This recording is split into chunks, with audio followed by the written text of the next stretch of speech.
Okay,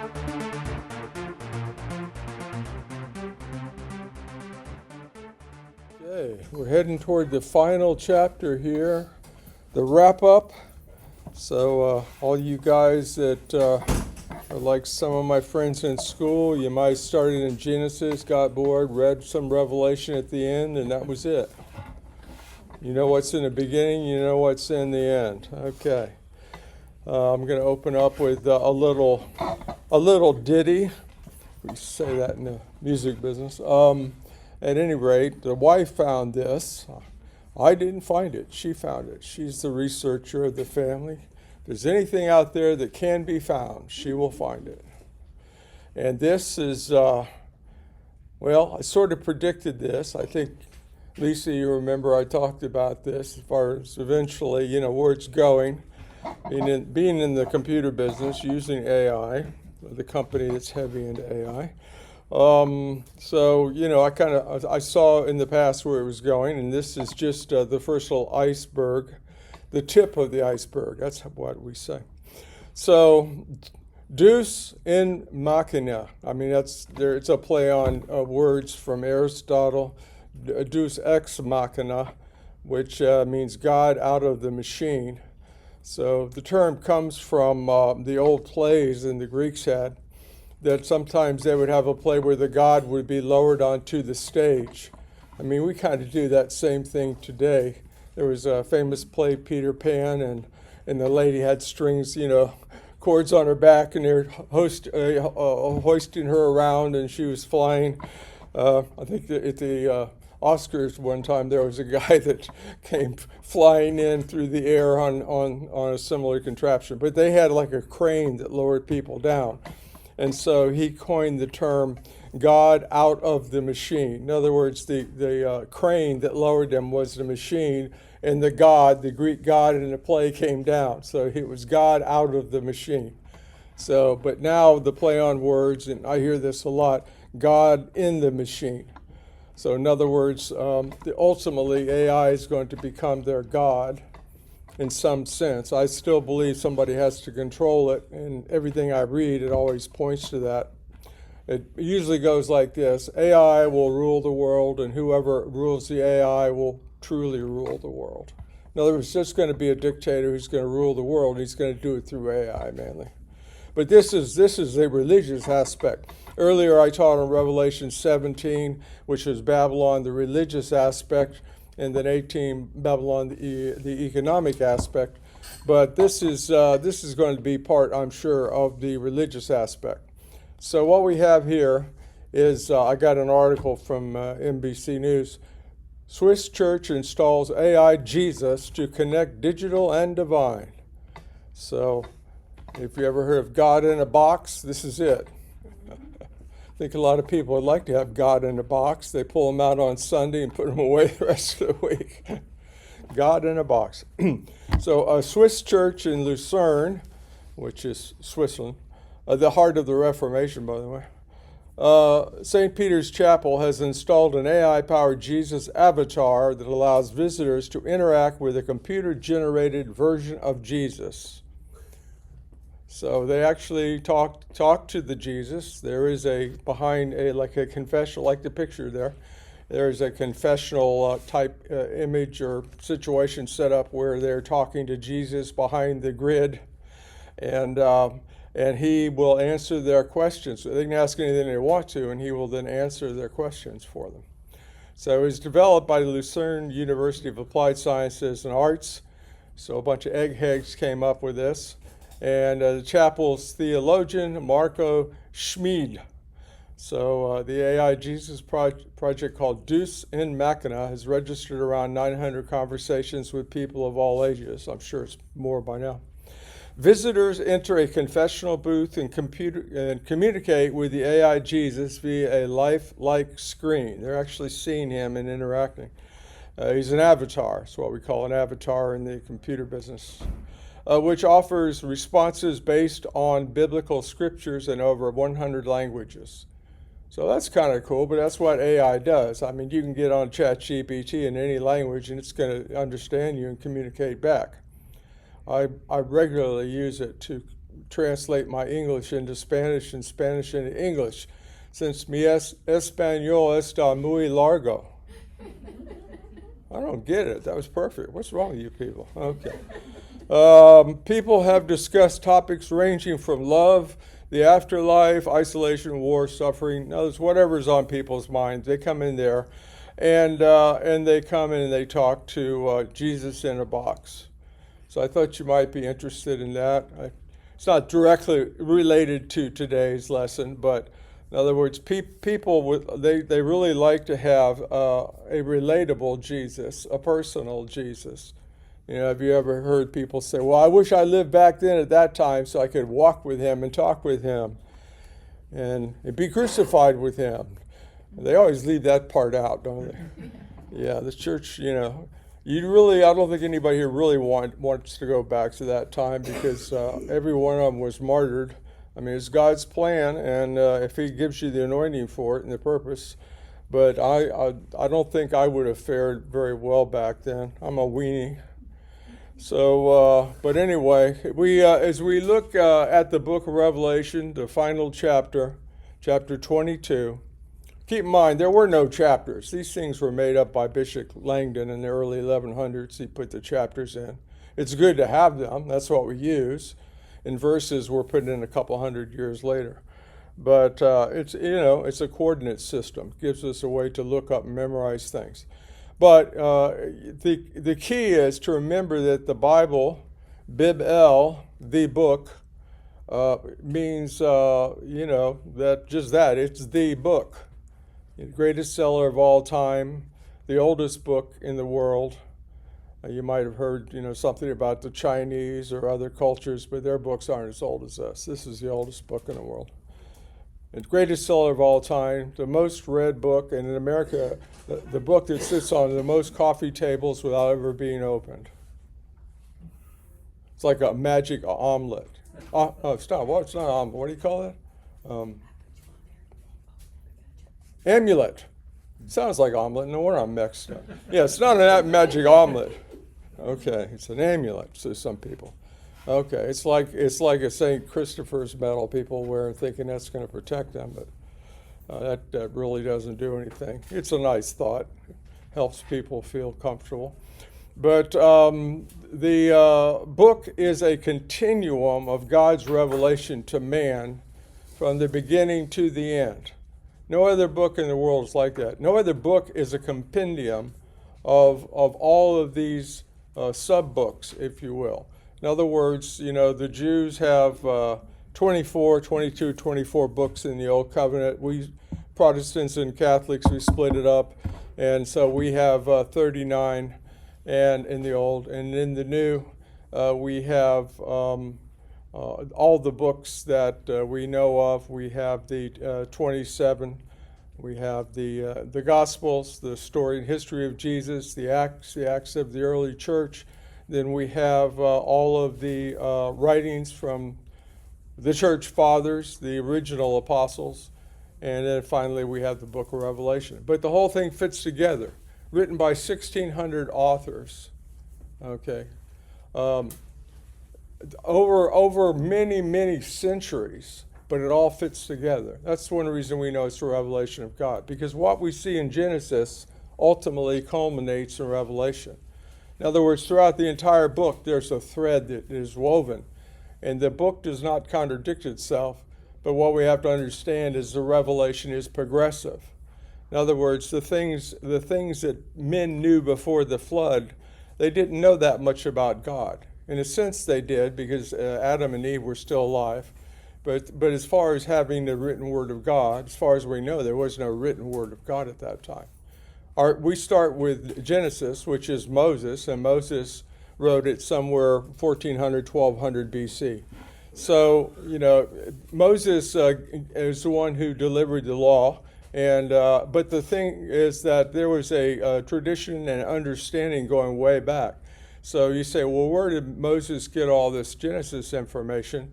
That's because it was passed down, and he learned it, very possibly, not necessarily that he learned it, but that Abraham and the people before the flood would have heard it fairly directly. In other words, Noah would have heard many of the patriarchs, because Noah was alive, and well, his father Methuselah was alive, especially in the patriarchs and most of them, and the early believers were alive. So you can find that out by getting a Bible chart. I have one that I brought to class before, but it's awkward, where it spreads out. You can spread it out to many, many pages. It's a timeline. You can go to some other timeline.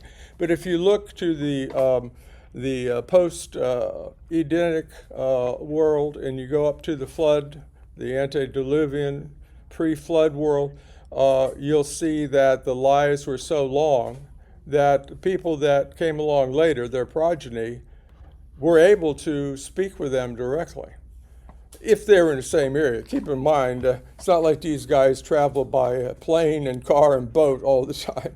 So, if you were fortunate enough to be somewhere where one of the patriarchs of the ancient world was around, like Adam, then you could have talked to him. So it's very possible. It's conjecture, but like I said, once you look at the chart, you realize they're all pretty much in the Middle East area, and there was only one continent at that time. That's another thing to keep in mind. They didn't have to cross any oceans. Before the flood, there was just one continent. The theologians and the scientists, geologists and archaeologists, and all those people that studied the past, they realized that everything was originally one continent. So we're not making things up here. We don't have to tell stories that the Bible to make the Bible seem realistic. The difference is the Bible says it was all one, and later it was split. The scientists say it was all one. They call it Pangea. Pan means all, Gea, earth, from the Greek for earth. So Pangea, one earth. So, and maybe you've seen it. I've seen some great things on YouTube where they've done animations where they take all of the continents and they put them back together. And South America fits right in with Africa, and Europe, and in our North America, Canada, all through there. It all fits together. And obviously, there's a little discrepancy because over time things have degenerated. But you can see, it's almost an exact fit. So that's what scientists say. But guess what? Before they ever knew that, the Bible told us that. So, but what I'm saying is the people in the beginning, they would have been on one landmass. So that means they're all fairly close together. Civilization spread out from Eden, so they weren't that far out.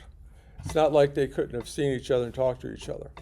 But the purpose of my going through this is to let you know the Bible is many books, but it's one book. That's why they called it Bibel, the book. And so we say Bible, it's just a different pronunciation. And so what we have is the only book that contains this many sub-books, if you will, a library of books that is the book, Thee.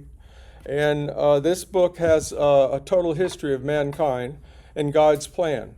That's ultimately what I'm trying to say. God's plan is here from the beginning to the end, and things are like bookends. In other words, you can see through history, if you look at it and you know how it's going, you can see God's plan working from the beginning. The first prophecy in Genesis 3, saying that Satan will bruise his heel, but God, Christ ultimately is going to stomp his head in. Okay? So that's what happened on the cross. But we see all through this continuum, we see what's called the scarlet thread, God's plan of redemption from the beginning all the way to the end. And in Revelation, we're studying the last chapter of the last book in our Bible, and I think there's a reason for that, because first of all, it was the last written. It's probably written about 96 AD. All the others, even the New Testament, were written decades before that. But it's also a matter of it is the final book that closes the book. Okay, it's the sub-book that ends the book. It's the final chapter. We're studying the final chapter. So we know how everything began. That's Genesis. We know the story of the travel. I think I've used the analogy of a triptych before. I used to start in Miami, and we go to AAA and get a triptych. And I was going to California, and you'd flip it. I know younger people have no idea what I'm talking about. We had no GPS. The only GPS I had was the God positioning system. Whatever he was telling me, that's the only thing I knew.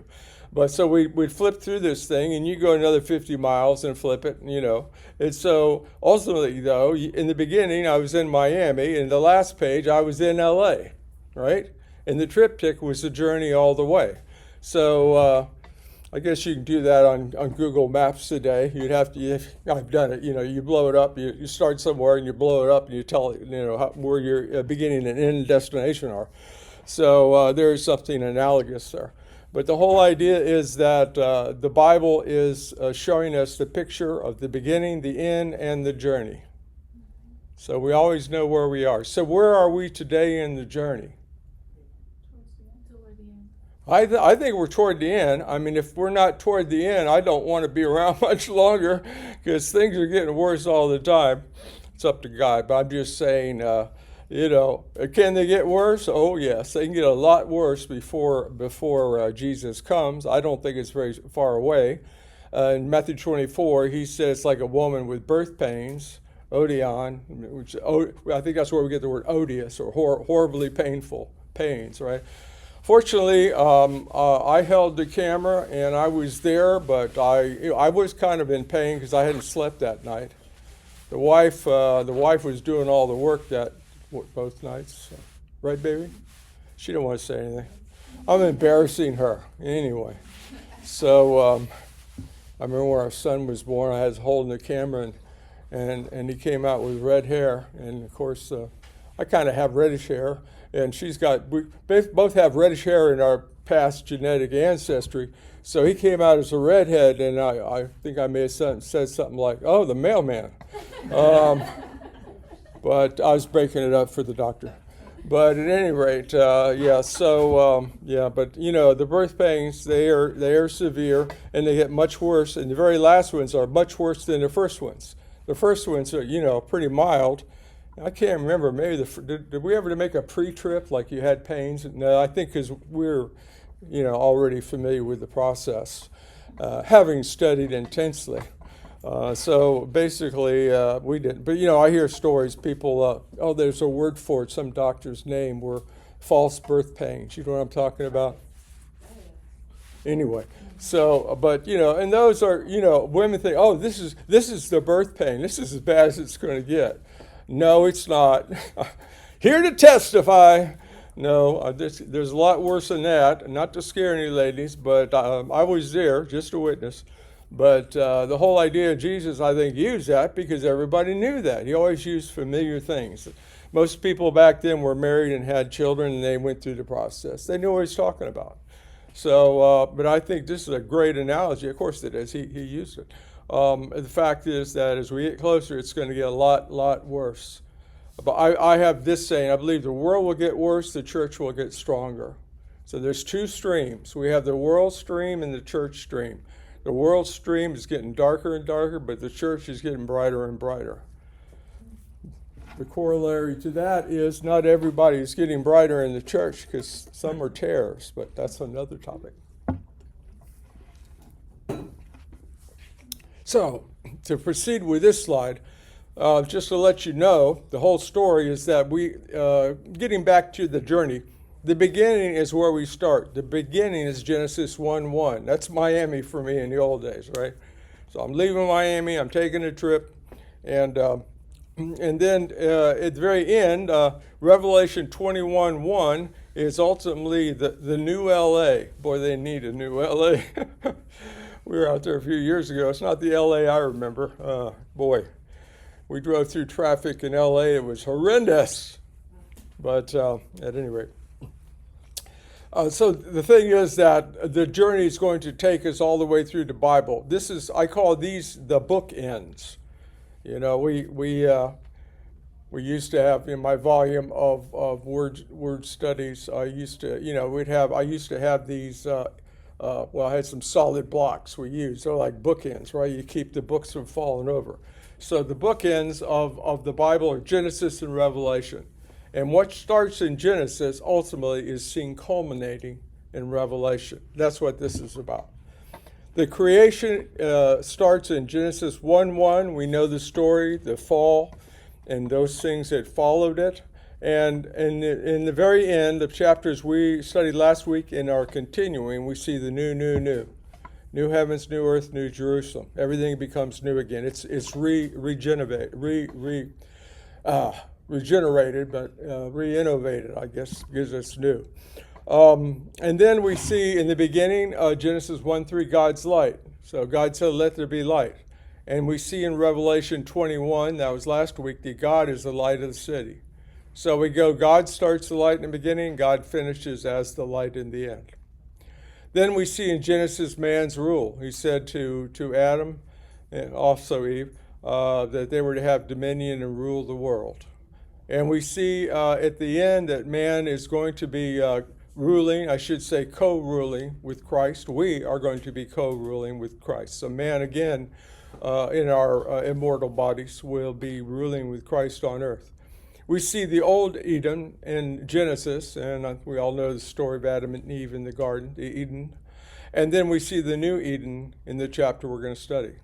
So the old becomes new. And then the curse and no curse. The curse comes in Genesis 3, which is right around the passage I mentioned earlier about the first prophecy of Christ. In Revelation, we see no curse. The curse is gone. So this is the story of the entire Bible. Let's see what we have in the scripture. The river of life. You know, the river of life is a concept that I don't know if we can even begin to fully understand it. You know, in the original Eden, there were there are actually 4 rivers. 2 of them they're not 100% sure on. Tigris and Euphrates were there; they still exist. And the Gishon and the Pishon were there. They have found evidence of both of those dried up riverbeds. One in northern, I guess it's eastern Saudi Arabia, northeast, where this huge river flowed through it for I don't know 1,000 miles. It's a very long river, and they found total evidence for it. So for many years they couldn't find it. They found it via satellite. Now they found it. There's discrepancy. I shouldn't say that. There's debate in the community about that, but I feel it's got to be it. So because they all converge at the mouth of the Euphrates, which is exactly where it says Eden was. There should be. Let me go a little further about the river. He showed me a pure river of water of life, clear as crystal, proceeding from the throne of God and of the Lamb. Well, that's right there. We see that this is like the tree of life, river of life, tree of life, and the river is going to give life. It's that simple. That's why it's called the river of life, right? What would it be called in Spanish? Rio de Vida, maybe? Okay. Oh, thank you, Miss Rodriguez. You taught me well. Okay, my old professor. Anyway, let's see. I didn't do a good job. She did. Let's see what we have here. The river is in the middle. Okay, in the middle of its street. Well, what does that mean? Where's the street? On either side of the river was the tree of life. So I'm not sure where that middle of the street. It might be that it's actually a street on either side. But was the tree of life, which bore 12 fruits, each tree yielding its fruit every month. Okay, so does that mean there are 12 fruits, and that's, like they're all apples, or, so that's up to your interpretation. We shouldn't get too hung up in what kind of fruits when. It's just a matter of we're going to have fruits that we can eat, like in the Garden of Eden, and the leaves of the tree were for the healing of the nations. That's weird. Does anybody think that's weird? You got trees with 12 fruits, and the leaves are the healing property? I was thinking the fruits were for each of the nations. Yeah, I would have thought the fruits were where the life was coming from. But then again, we have a lot of herbal remedies, right? The wife likes to get these fancy teas, I'll sip a little bit of one of them. Goldenrod or whatever she comes up with. What are some of them you come up with, baby? The various ones. Yeah, so each of them is different, but they're all made from flowers and things I don't know about. Yes, ma'am. It reminded me of the vine tree and the branches. So fruits and all these ways of describing us. Okay, so Eden says that it's like the Jesus' analogy of the branches and the sprouts, the leaves, the whole analogy there. And I think that's probably correct. So we won't know any of this for sure till we get there. And you go, oh, that's so far away from now. Well, not really. I don't think it's that far away because I don't think the rapture is too far away. And once we get up there, whether the rapture is close or not, then time is going to be irrelevant to us. So it's not like we have to worry about time. That's an earthly concept. So there shall be no more curse. That's the big one. That's the big one. A lot of friends of ours from where we used to live are passing on. They're older people, and I guess sometimes it comes as a shock. Oh, he passed on, and he was only 85. Well, according to the word, you get 70, and if by strength 80. My mother was 95, so she was a feisty old lady, and as Jim knows, and I think some people God just blesses them with more years. I guess it's a blessing, because toward the end I'm not sure she was aware of everything going on, but everybody wants to live as long as they can, which is kind of a what can I say? It's an oxymoron to this extent that actually real living is going on to heaven. So they want to live as long as they can, which delays real living. So in other words, God determines when you go, but when you go is much better than when you stay. Paul said that he went to heaven. He said, I'd rather stay up there than come back, but he made me come back. So that's the JB paraphrase. So at any rate, we should not in any way be afraid of death if you're a Christian. If you're not a Christian, then you should be terrified. But most people aren't. They're terrified to death, but they don't think they're terrified of what's coming later because they don't think there is any later. Boy, they're in for a shocker, aren't they? They shall see his face, and his name shall be on their foreheads. And I have a little comment there. In other words, when Satan is ruling the earth, he puts his mark on his people. It's called the mark of the beast, right? So God also has a mark. I doubt if it's going to be a big stamp on your forehead like some of the artists depict 666, but however it is, you're going to be marked. You're already marked. It's just the final sealing of the mark. Because it says in Ephesians 1:13, you heard the word, you believed, and you are sealed, sphragizo, which means to stamp or mark. You're already marked. If you're a Christian, you are marked, but you're going to have a more definite mark or a different type of mark, apparently, in heaven. There shall be no night there. Well, for you night owls, I'm sorry to disappoint, but no party life going on there at night because there's no night. Okay. They need no lamp nor light of the sun, for the Lord God gives them light, and they shall reign forever and ever. The key there is God is light. He lights the city. He's light. I believe we are going to be light in light bodies made out of light, but that's my take. If you don't believe that, that's fine. I'll be glowing right next to you and say, I told you so. Yes, sir. He's got a question. Yes, Michael Jr. I want to add, when I was growing up, I lived in this house from the 1900s or whatever, and had like trees of different fruits, tangerine trees, the orange fruit, grapefruit, and over time the whole backyard all fell apart and all thorn trees and no fruits were produced anymore. It's like it was cursed or something. Well, there you go. So that's a real world analogy of the cursed Garden of Eden to the being thrown out and the curse on the earth. Good one, Michael Jr. Okay. Quick clarification question on that. Oh, I'm sorry, sir. Yes, Keith. So it said 12 fruits. Kevin. But there's multiple trees, not to be confused with there's only 12 trees along the river. Well, that's what I said. I believe there are 12 trees, but the way it's worded, I don't know. You have to look at commentaries. But does that mean that They bear different types of fruit, and they all have the same fruit. I mean, there's so many combos there. Do your combos. Like I said, the important thing is that they're fruits, so you can eat them, and they make you strong and give you life. That's, Of course, the river of life is watering them, going up to the tree and making the fruit. So the river of life is where all the power is. Well, it's in God, but He's given that river, and so and that's a ending to the beginning of the tree of life. The tree of life, and now we have the river of life. So there may actually be a tree of life there also. I can't remember if I read that or not. I don't think so. I think it's because the whole place is life.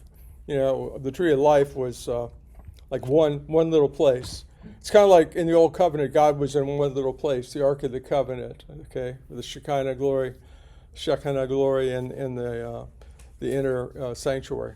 But in the city, everything's life. You don't have to go to one stone house and one room in it and be the one guy, the high priest, once a year that has access. Paul goes into that heavily in Romans and I believe Hebrews. So I, John, saw and heard these things. He says that over and over again. That's because he knew, or God knew, that people were going to say, yeah, John's been smoking the pipe again. I don't think so. There was no smoking the pipe on the prison island at Patmos, but that's another matter. So, it's a matter of, obviously, because of that, because people would, question it. It seems like God says over and over again, He actually saw and heard it. I'm not making this stuff up in modern day parlance. And when I saw it, he heard it, he saw it, I fell down to worship before the feet of the angel who showed me these things. Time and time again, you're going to see that people, when they encounter the supernatural, they want to worship it. All the way back, all through primitive cultures, whatever. Anytime they come across supernatural, good or bad, they want to worship it. And so, but especially it appears when angels come, they're probably so overpowering. And oftentimes, we sometimes say slain in the spirit, however you want to look at it. When the natural encounters the supernatural, something's got to give, and it's the natural, not the supernatural. So people pass out, fall down, whatever. In other words, the flesh is weak. In verse 9, then he said to me, see that you do not do that. Awkward construction. Okay, but obviously that's in the Greek, that is like a double negative command. Don't do this, don't do this. Okay, it's like emphasis. Because that's what the angels always say. And they might say something like, I'm a servant of God just like you. In other words, we are not to worship angels. Okay, there was a whole cult in the early first century, and actually beyond, where they worshipped angels. They called them aeons, A-E-O-N-S. And so there was this whole ranking of, in the Gnostics, the enemies of the Christians, that they had this ranking of angels, and you had to go through all these angels to get to the highest power. And I won't go into all details of that philosophy. I studied that in depth, but the idea is that, that angels are the ones you communicate with. But we still have that today. In certain denominations, at least as far as I know, they still practice that you can go to saints. And the saints are going to go to God for you. But that's totally against everything in the Bible, against Jesus, against Peter, Paul, and everybody else. I have a question. Yes, ma'am. Because I've been asking this to myself a couple of times, but I wanted to know, when you said do not worship or pray to angels and saints, right? Well, okay, that I got. But what about they saying now that God does not want you to pray for people that already died and pray that? In other words, if you say, oh, I hope they went to heaven, that God doesn't like that. Is that true? Paul makes it clear in Hebrews. I want to say it's in chapter 10, it may be 9. But he says, for us, it's once to die and then the judgment. In other words, when you die, that's finale. You cannot, your fate is sealed. You cannot do anything beyond that. That's why the Protestant Revolution, reason we're in what amounts to a Protestant church, only because we really divide. If it's not Catholic, it's Protestant, right? I mean, that's the way the early people divided it. So it doesn't mean that everything, that all Catholic denominations or churches are pure Catholic in the sense, even within their denomination. And if you really want to go back, all of the Orthodox denominations were originally Catholic. There was only Roman Catholic for 1,000 years. Okay, and then they split off. You say, oh, Protestants started with Martin Luther. Not really. They started with the Orthodox. They said, we're not going to have the Pope rule over us. That's what it was all about. And so they then split off in 1050, and that's called the Great Schism, the Great Splitting. And that's how we ended up with all the Orthodox.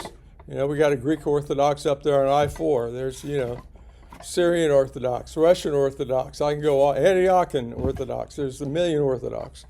So, but those are like the original Protestants in that sense. They protested against the Catholic Church because they wanted to have their people rule and not the Pope. Enough history. But then when Martin Luther and the rest of them came along, then, they broke off from the Catholic Church. But there's only one big reason that they broke off. That's because a little feisty German guy named Tetzel was under orders of the Pope, came up toward Germany, and he was selling indulgences. An indulgence, I don't think we have them in the Catholic Church anymore. Maybe I'm mistaken. But at any rate, he was telling people, if that's when they were trying to build the Sistine Chapel, build it up. And so the Pope needed money. So they were selling indulgences. In other words, you could get your people out of hell if you paid me enough money. That's what's called an indulgence.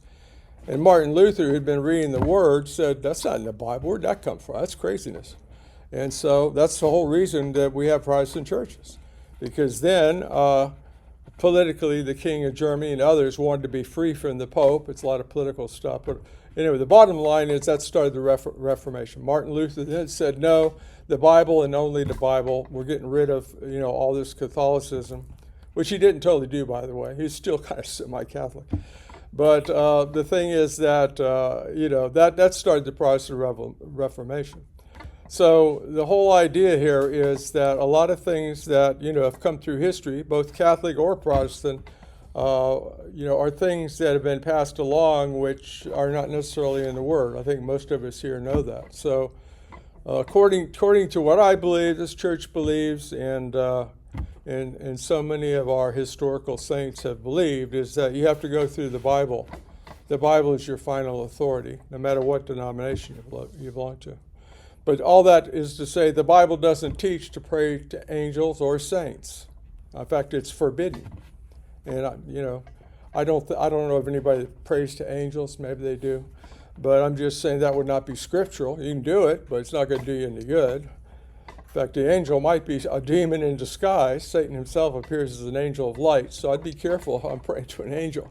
I might get the wrong kind of angel. So, but at any rate, and the saints, they're all the same as us. Peter, Peter was doing miracles, all kinds of fantastic things like Jesus did, and they wanted to worship him. And Paul, he went to, I guess it was Lystra. They said, these are gods coming from heaven. And then they killed Paul, that's where he's stoned. But the whole idea is, over and over, the Bible says you don't pray to saints, you don't pray to angels, you only pray to God through Christ. That's it. There is no other way.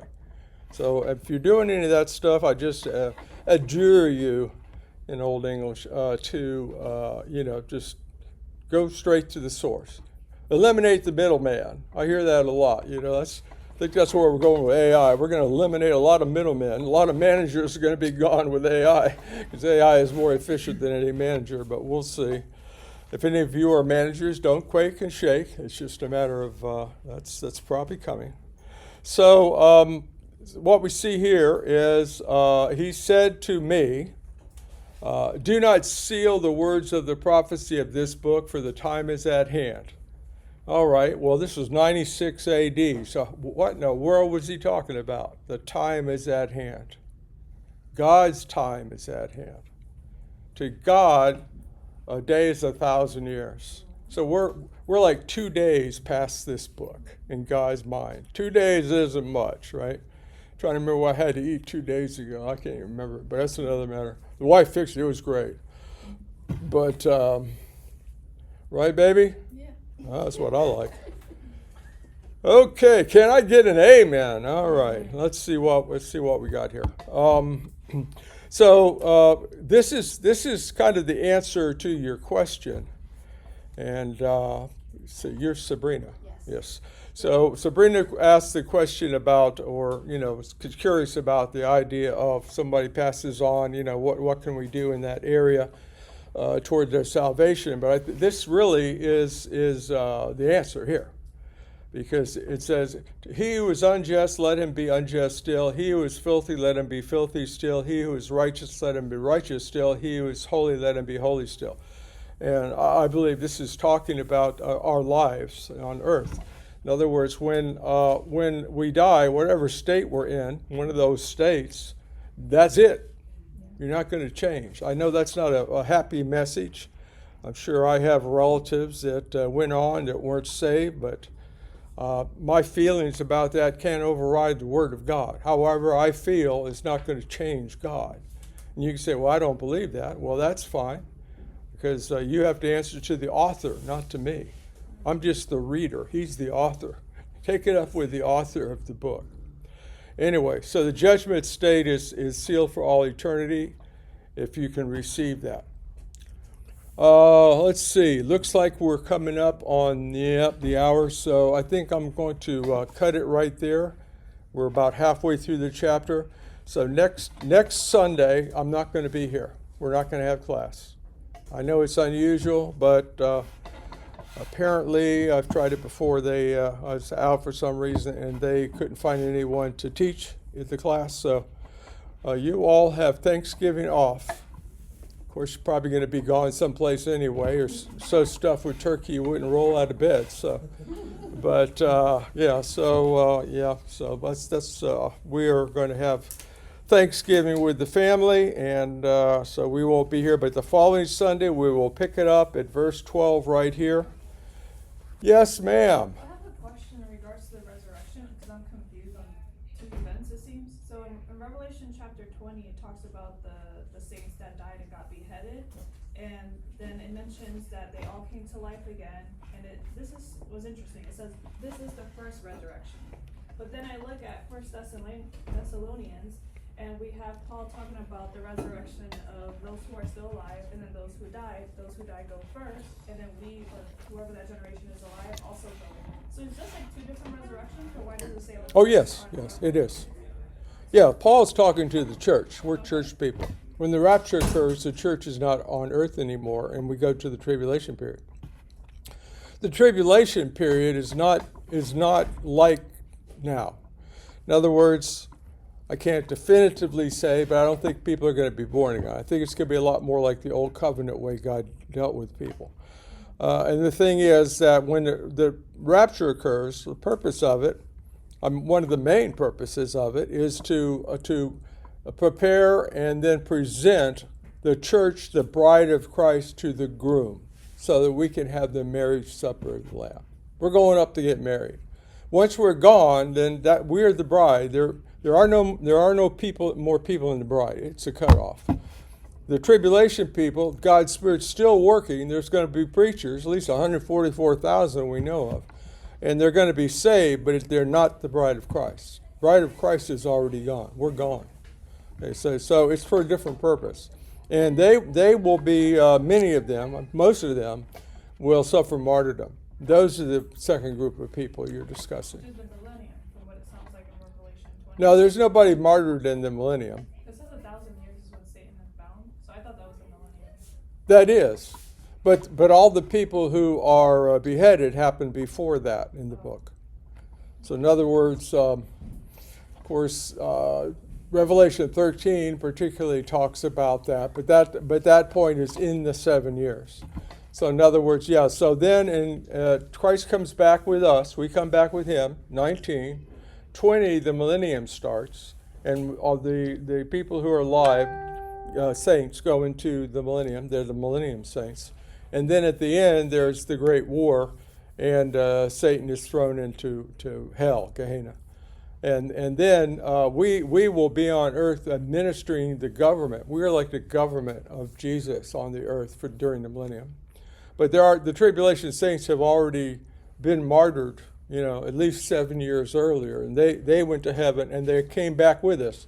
In 19, Jesus comes on the white horse with all the saints. Well, that's the Old Testament saints, the New Testament saints, and the tribulation. All the saints of all time are coming back with him for the millennium. Because he's the king and we're the government. You got to have a government. So we are going to be the administrators. Like right now, we have a government, but it's going to be way. Yeah, the difference is now the governments are all controlled by Satan. I'm not saying all these guys are satanic, but in other words, the world is controlled by Satan, and he controls the government because he controls the world. Yeah, and so some of the politicians that we've seen lately and what they've done, there's no doubt Satan is running a lot of the government. Yes, I ma'am. have a question, and it's more geographically. I'm thinking like why America or the Americas are not in the end of time prophecy is because what you mentioned before, because it was one continent. Right. Well, yeah. So also the Bible, the whole purpose of the Bible is the Jews in Jerusalem. Even in the New Covenant, as we read in Revelation, as I've taught about the headquarters of Antichrist, Jerusalem is the key to the world. Okay? And so God has promised the Jews, and he's promised that Jerusalem will be the chief capital city of the world, and it will be. And right now, it's the most contended place on earth. In my lifetime, the news is always focused on Jerusalem. As far as, when I was old enough to listen to the news, I remember all the wars that happened, not the 56 war, I was too young, but the 67 war I remember, 73, the conflicts after that.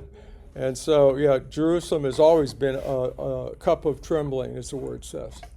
But when Jesus comes back, Jerusalem is going to be the capital city of the world. So, all that's to say that if you're focusing on Jerusalem, the Jews, and the Middle East, that's why China is not mentioned till the very end. Well, they've been there for thousands of years. God doesn't mention them because they have nothing to do with the Jewish people. Everything that's in the Bible has to do with the Jewish people. But the war, the Armageddon war and all that is the Middle Eastern country. Yeah, it's in Israel. Right. Yeah. Right. Yeah. So everything has to do, until the very end of the tribulation, everything has to do with the Jews and Israel in some way. Yes, ma'am. Something interesting about the 7 continents broken. It's almost like here comes God to take us in the rapture. 7 continents is kind of bringing up, well, it's going to be a completion, perfection, wholeness. The 7 always builds up on those 7 churches, the 7 seals, the 7 trumpets, the 7 plagues, the Spirit of God. So 7 becomes a watch out, you're going to die. And you're as close to the end of times as those 2,000 years later, we are waiting to see it directly. Well, 7 means completion. 8 means new beginning. So in the Bible numerics, not numerology, Bible numerics. So so these things are all important things to consider.